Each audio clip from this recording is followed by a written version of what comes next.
Hi everyone, my name is Christina and today I'll be talking about how to stay organized in college by using iStudiez Pro. This is personally my favorite way to stay organized because it's both available on your phone and your laptop, but I personally like using my phone the best. I'll be showing you what the app looks like. I'll show you how to add a new semester, how to add classes to that semester, and how to assign yourself assignments, everything that has to do with the app. I will be screen recording this on my phone, so I'll put it somewhere on the screen, whether that be on my face or on the side of me, just so you can see what I'm doing instead of just listening to me tell you what to do. Alright, I am now screen recording and we're going to go to the App Store and we're going to go to the search tab. We're going to go to iStudiez Pro. The first one that you see right here is the one that you want to download. I already have it downloaded, so we're going to open it. And usually all this stuff is blank for you, but I'm already in a semester right now, so it's going to be filled.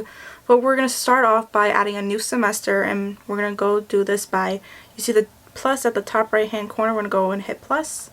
And we're going to make this for my next upcoming fall semester, so we're going to do fall 2021.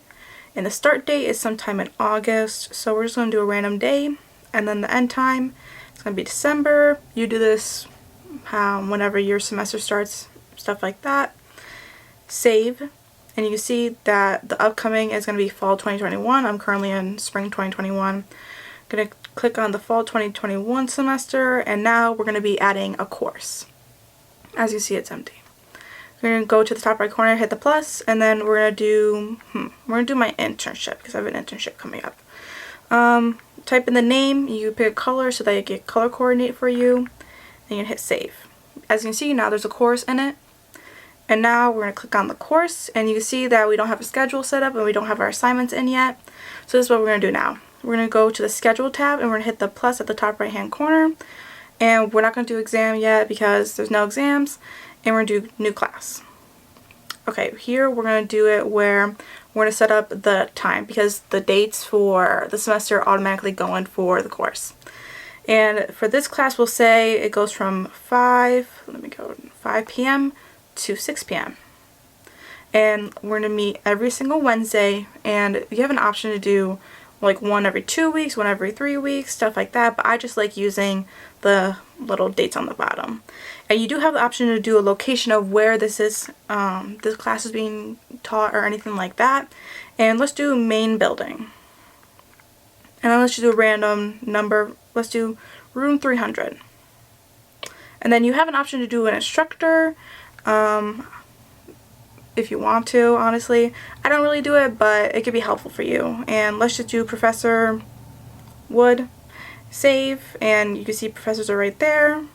And then we can just do also if you want to change the icon, because that is an option, and you can see all these other ones that are available. But I'm just going to go with one of these, and let's do the calculator. And then hit save. As you can see, we actually have the schedule set up, and I'll show you when you're supposed to meet and what time you're supposed to meet, what day, and where you're meeting and who you're meeting with. And that's how you're going to see the schedule. And now we're going to do the assignments. For assignments, we're going to hit the plus at the top right corner, and then just label your assignment. We'll say first meeting, and then we're going to have a due date. This is where we do the due date. You also do next class, someday, whatever, but I like doing it manually and going to the date of it. So let me scroll through. Go to, let's do September 1st is the due date. And these are where you do priority of how important this assignment is or something like that.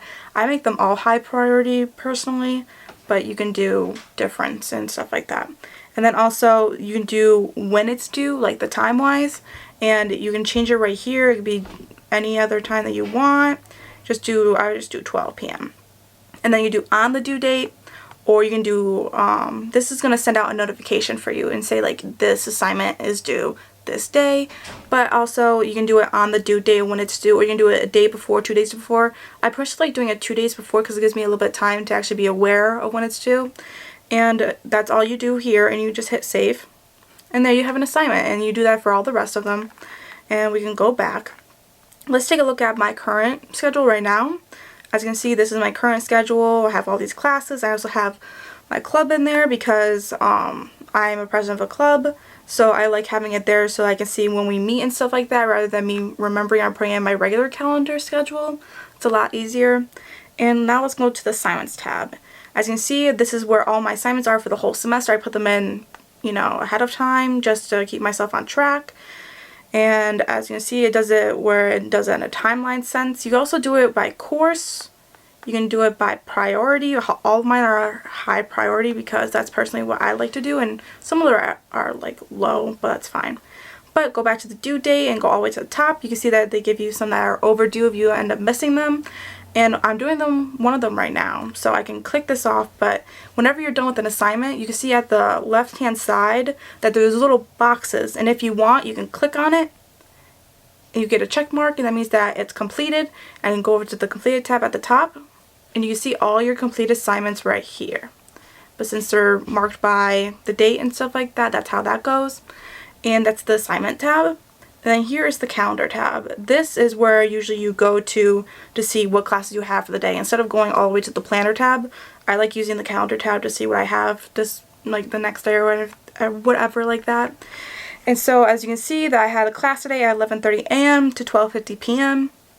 And then also you can see what's upcoming and stuff like that, and what's in the past. It's pretty full. But tomorrow I have a DMAT club and all that stuff. And I prefer to look at my schedule in this sense because it's a lot easier than going all the way over here and clicking on to see your schedule.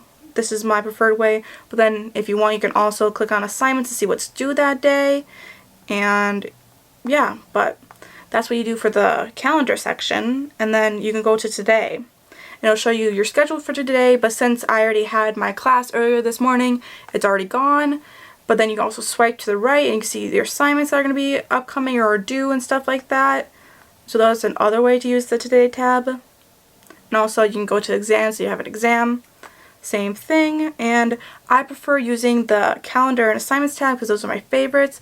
But this is everything that's in iStudies Pro. This is how I plan for my schedule and everything like that. This is what I use the most because it's better than a paper planner because you're usually on your phone. Everyone has a phone nowadays, and it's a lot easier to use. But I'm going to stop the recording. So that is a way to stay organized for college by using the iStudies Pro app.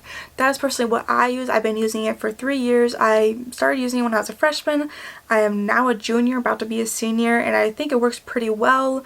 That's the way that I use it. I use it on my phone, but if you don't want to use your phone, if you don't want to use an app, you can also use it on your laptop, and that's available to you. I hope you liked the video. I hope this was helpful to you. I hope you liked it. If you want to give it a like, you can. If you want to subscribe, you also can. And yeah, that's basically it, and I hope you enjoyed.